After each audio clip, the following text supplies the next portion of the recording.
이전 영상에 이어서 이번에 다룰 회사는 미국의 솔리드 파워입니다. 지금까지 표면상으로는 에너지 밀도를 높이기 위하여 실리콘 응급제와 설파이드 계열의 고체 전해질을 사용한다고 알려져 있는 회사입니다. 이들의 기본 기술은 미국 오크리지 내셔널 랩 그리고 콜로라도 대학에서 개발한 베타상을 갖는 황화물계 고체 전해질 기술을 근간으로 출발하였고, 현대차는 이미 2018년부터 이들과 협력하기 시작했으며 지금도 그 관계를 이어가고 있습니다. 솔리드 파워의 특허를 상세히 살펴보면 이들이 사용하는 실리콘 응급제는 수십 나노미터 크기의 실리콘 입자를 접착제 역할을 하는 고분자 바인더와 섞어 사용하는 것으로 파악되며, 응급제층을 두 층으로 나눠서 실리콘 입자의 투입량을 달리하는 것으로 보입니다.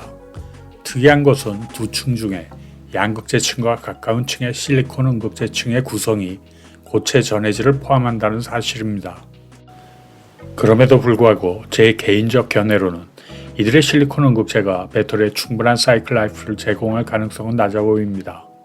이들이 출원한 특허의 실시혜를 보더라도 사이클을 진행하면서 실리콘의 부피 팽창에 기인하는 응급제층의 크랙은 여전히 피할 수 없으며, 다만 크랙의 양상이 사이클 라이프를 좀 더 개선할 수 있는 정도에 불과한 것으로 판단됩니다. 차라리 무응급 리튬 메탈 방식을 사용하는 것이 더 좋은 선택인 것 같으며, 이들 역시 실리콘 응급제에 그리 집착하는 것으로 보이지는 않습니다. 그렇다면 이들이 가진 경쟁력은 과연 무엇일까요?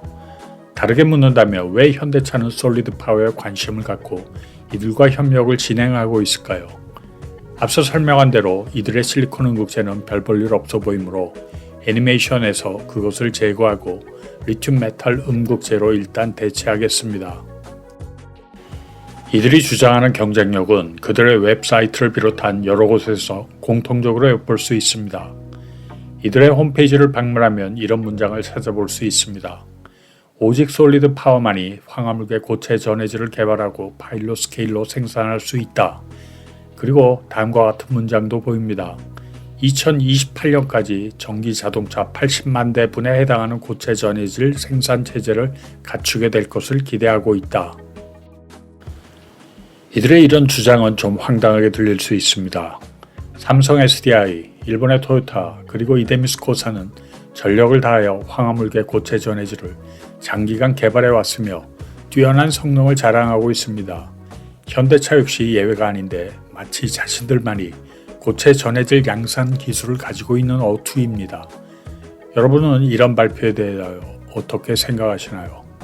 그리고 기사에서 보듯이 대한민국의 여러 기업들 역시 고체 전해질의 생산을 준비 중이며, 롯데 머티리얼즈는 2027년까지 연 1,500톤 규모, 에코프로비엠은 역시 2026년까지 연 300톤 규모를 계획하고 있다고 합니다.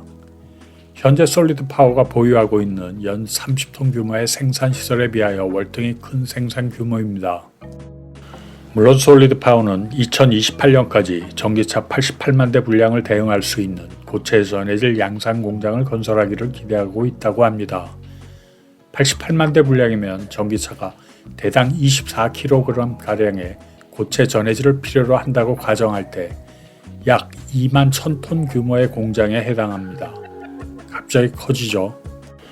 미국의 정부기관인 디파트먼트 오브 에너지가 솔리드 파워의 양산 체제를 갖추기 위한 최대 5천만 달러, 즉 700억 원에 해당하는 펀딩을 솔리드 파워와 협상 중이라고 하는 것으로 보아 이들의 고체 전해질 관련 기술이 실체가 있는 것으로 짐작할 수 있습니다. 그렇다면 이제 이들이 보유한 고체 전해질 기술의 정체를 밝혀보겠습니다. 다만 영상의 내용들은 특허 분석을 바탕으로 한 기술적 내용이며 주식 매수를 권하거나 주가의 방향성과는 전혀 무관한 내용임을 주지하고 시청하시길 바랍니다. 특허 출원 동향을 고려했을 때 이들이 가진 가장 핵심적인 기술 두 가지가 있습니다. 첫째는 황화물계 고체 전해질 제조의 필수적인 원료인 황화리튬을 아주 낮은 가격에 생산할 수 있는 합성 공정이며, 둘째는 고속으로 고체 전해질을 생산하는 방법에 관련된 기술입니다. 이들이 개발한 황화리튬 생산 방식은 이수화학이 시도하고 있는 독성이 강한 황화수소를 사용하는 방식도 아니고, 포스코가 시도하고 있는 즉 이미 과거에 개발된 천도에 육박하는 고온 공정을 포함하는 것도 아닌 아주 간단한 공정으로 구성되어 있습니다. 이들이 사용하는 구체적 방법은 황화나트륨과 염화리튬이라는 물질을 에틸알코올 용액 속에서 혼합하여 반응시키는 아주 간단한 것이며, 황화나트륨은 톤당 $600, 염화리튬은 킬로그램당 $20 이하의 가격이 형성되어 있습니다. 이제 솔리드 파워가 가진 두 번째 기술인 고속 전해질 합성 방법을 들여다보겠습니다. 한마디로 설명하자면 이들은 용매를 사용하지 않는 기존 방법과는 다르게 두 가지 용매를 사용하여 습식 공정으로 황화물계, 좀 더 구체적으로는 삼성과 현대가 관심을 집중하고 있는 아지로다이트 계열의 고체 전해질을 합성합니다. 일반적으로 화학 반응은 고체 상태보다 액체를 사용하는 것이 훨씬 빠르지만 고체 전해질 합성에서는 별 효과가 없거나 효과를 나타내는 용매는 고체 전해질을 파괴시키기 때문에 지금까지는 고체 상태에서 합성하는 것이 통상적이었습니다. 그러나 이들 특허에 따르면 반응 촉매 역할을 하는 특별한 용매를 소량 첨가함으로써 반응 속도를 몇 배에서 10배 이상까지도 상승시킬 수 있다고 합니다. 다르게 표현하자면 동일한 설비 투자로 생산성을 대폭 늘릴 수 있다는 의미이기도 합니다. 솔리드 파워의 특허 내용이 실제 데이터를 바탕으로 작성되었다는 가정하에 대략 예상해 본다면, 그리고 그에 따라 값싸게 황화리튬을 합성하고 용매를 사용하는 자동화 공정으로 황화물계 고체 전해질을 생산하게 된다면 황화물계 고체 전해질 가격은 동일한 무게에서 삼원계 양극재보다 낮게 형성될 가능성이 매우 큽니다. 위의 사실을 놓고 보면 왜 현대차가 솔리드 파워에 관심을 갖고 있는지를 이제 이해할 수 있으리라 생각하는데, 여러분 생각은 어떠신가요? 그리고 중국 역시 솔리드 파워와 유사하면서도 특허를 회피할 수 있는 새로운 합성 루트로 황화리튬을 생산하는 방법을 개발하는데 꽤 경쟁력이 있어 보입니다. 이런 상황에서 너도 나도 황화리튬 양산 준비를 하겠다는 국내 포스코를 비롯한 몇몇 기업들, 이런 국제적 개발 동향을 충분히 검토하고 자신들이 이들보다 더 경쟁력이 있다는 결론하에 언론 발표를 했으리라고 믿고 싶습니다. 만약에 말입니다. 경쟁 상대나 중국의 기술 개발의 동향을 모르거나 무시한 채 언론 플레이에만 관심이 있다면 그들의 미래는 암울할 것입니다. 자, 이제는 팩토리알로 넘어가겠습니다. 이 회사는 황화물계 고체 전해질이 아닌 고분자 전해질을 개발하는 회사입니다. 에폭시 계열과 아크릴 계열의 물질과 리튬이온 전도도를 높이는 첨가제를 섞어서 코팅한 후 자외선으로 경화시켜서 반고체 전지를 제조하는 방식을 개발하는 회사입니다. 많은 중국 회사들이 개발하고 있는 반고체 전지와 매우 유사한 방식입니다. 그렇다면 과연 현대차는 팩토리알의 반고체 전지 적용에 관심이 있어서 협력을 진행하고 있을까요? 팩토리알의 반고체 전지의 정확한 성능에 대해서는 잘 알지 못하더라도 벤츠에 B 샘플을 제공한 것으로 보아 어느 정도 성능에 도달한 것으로 예상됩니다. 그러나 2030년에야 전기자동차에 사용될 것이라는 기사 내용을 감안할 때 현대차의 로드맵과는 상당한 차이가 있어 보입니다. 아마도 현대차는 이들이 생산하는 배터리가 아닌 이들이 가지고 있는 고분자 전해질 관련 요소 기술에 관심이 있을 가능성이 매우 큽니다.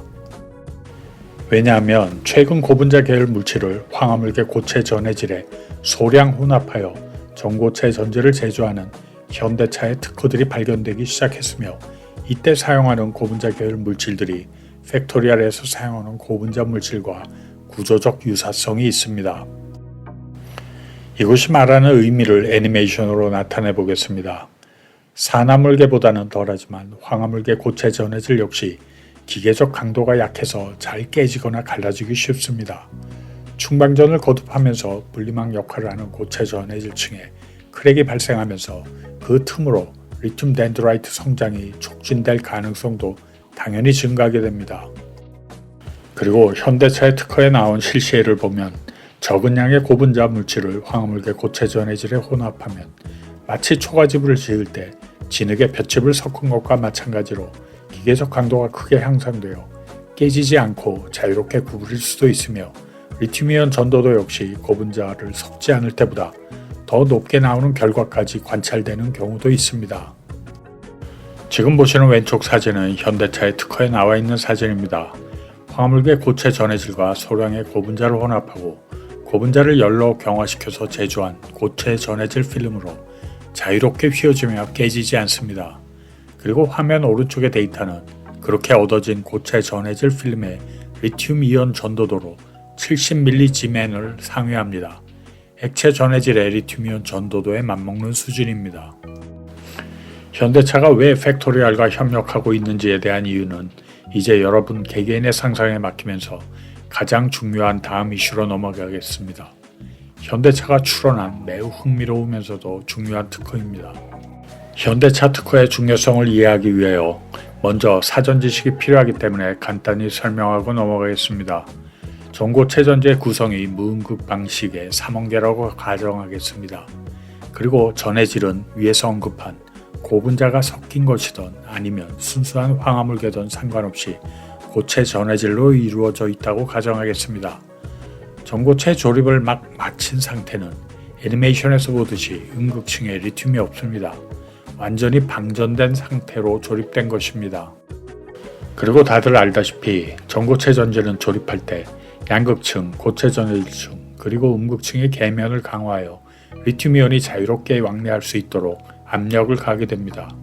만약 충분하고 지속적인 압력이 가해지지 않는다면 각 층은 물리적으로 분리되어 리튬이온이 자유롭게 흐르지 못하기 때문입니다. 많은 특허에서도 전고체 전지에 압력을 가하는 장치를 도입하여 전고체 전지의 계면을 안정화시키는 방법에 대하여 청구하고 있습니다. 도면에 나타낸 것도 그 중에 한 예입니다. 볼트와 너트를 사용하여 전고체 전지에 압력을 가해주는 방식입니다. 이제 애니메이션을 사용해 보겠습니다. 전고체 전지 셀이나 모듈을 기계적 강도가 매우 높은 지지체 내부에 삽입한 후 볼트를 사용하여 압력을 가해줍니다. 너무 강하거나 불균일한 압력에 고체 전해질이 파괴되는 것을 방지하기 위하여 지지체와 집전체판 사이에 탄성이 높은 물질을 추가로 삽입하는 방식도 많이들 사용하고 있습니다. 그런데요, 이런 구조에 아주 심각한 문제점이 하나 있습니다. 충전을 하면서 배터리는 팽창을 시작하게 됩니다. 충전 과정에서 양극재 입자에서 빠져나오는 리튬이온들이 구리 집전체 표면에서 환원되면서 리튬 메탈층을 새롭게 생성하기 때문입니다. 그런데요, 불행은 여기에서 끝나지 않습니다. 엎친 데 덮친 격으로 양극재 층 역시 충전 중에 두께가 증가합니다. 양극재 입자에서 리튬이온이 음극층으로 빠져나가면서 그것을 보완하기 위하여 구조적 변화가 발생하며 결과적으로 약 10%가량의 두께 증가가 발생하게 됩니다. 각 층 간의 계면을 압력을 가하여 밀착시켜 놓은 상태에서 음극재층과 양극재층의 부피 팽창이 발생하면 금속 지지체와 집전체 사이에 위치한 탄성이 높은 물질이 그 압력을 완화시켜 줄 수 있는 유일한 수단이지만 그것으로는 충분치 않습니다. 결국 전고체 전지를 구성하는 각 층들은 증가한 압력을 견뎌내야만 하는 혹독한 환경에 놓이게 되며 충방전이 되풀이될수록 경우에 따라서는 각 층들의 크랙이 발생할 확률이 높아지게 됩니다. 이런 문제점들은 널리 알려지지는 않았지만 릴라이어블한 전고체 전지 제작에 있어서 큰 걸림돌 중의 하나였습니다. 현대는 이 문제를 해결하기 위하여 다양한 방식을 시도하고 있는데 그중 아주 흥미롭고 이목을 끄는 방식이 하나 있습니다. 바로 유압을 이용하는 것으로 2023년 12월에 공개된 특허에 그 내용이 상세히 명시되어 있습니다. 특허의 도면이 상당히 복잡하게 구성되어 있지만 알고 보면 상당히 간단한 원리입니다. 도면의 가운데 부분에 나타낸 것들은 다수의 조립된 전고체 전지 모듈들입니다. 애니메이션에서는 파란색 박스로 표시했습니다. 각 모듈들의 플러스 마이너스 전극들은 붉은색으로 표시된 배선들로 연결되어 팩 밖의 단자에 연결됩니다. 그리고 이들 전고체 전지 배터리들은 기계적 강도가 뛰어난 밀폐된 팩 내부에 놓여져 있으며 팩 속안에는 내부 압력과 온도 등을 측정할 수 있는 센서가 장착되어 있습니다. 팩의 외부와 내부에 장착된 다양한 센서로부터 측정된 온도, 압력, 충전 상태 등의 변화 상황은 컨트롤러가 모니터를 하게 되며 필요한 조치를 취하게 됩니다. 여기까지는 기존의 2차 전지와 별로 다를 것이 없어 보입니다만 현대차의 특허 핵심은 여기부터 시작됩니다. 팩 내부를 오일과 같은 액체로 채워놓고 챔버 내부에 압력을 가하는 시스템을 만드는 것입니다. 일종의 유압 시스템이라고 할 수 있습니다. 액체로 채워진 팩을 압축기나 스텝 모터를 사용하여 압력을 가하면 팩 내부에 위치한 전고체 전지는 모든 방향으로부터 균일한 압력 하에 놓이게 됩니다. 결과적으로 전고체 전지를 구성하는 각 층들 간의 계면 접착력은 향상됩니다. 펌프를 작동시키면 탱크에 있던 액체의 일부가 붉은색으로 나타낸 튜브를 타고 팩 방향으로 움직이면서 팩 내부 압력이 증가하게 되며 미리 세팅된 압력에 도달하게 되면 내부 압력 센서는 컨트롤러에 신호를 보내고 모든 밸브를 차단하게 됩니다. 앞에서 언급한 바와 같이 배터리의 충전이 시작되면 배터리에 부피 팽창이 발생하며 밸브가 닫혀 있는 상태의 팩 내부 압력이 초기 값보다 더 증가하기 시작합니다. 이때 압력 센서의 신호를 받은 컨트롤러는 파란색으로 표시된 튜브에 설치된 밸브를 열어서 원하는 압력 값에 도달할 때까지 액체를 배출하게 됩니다.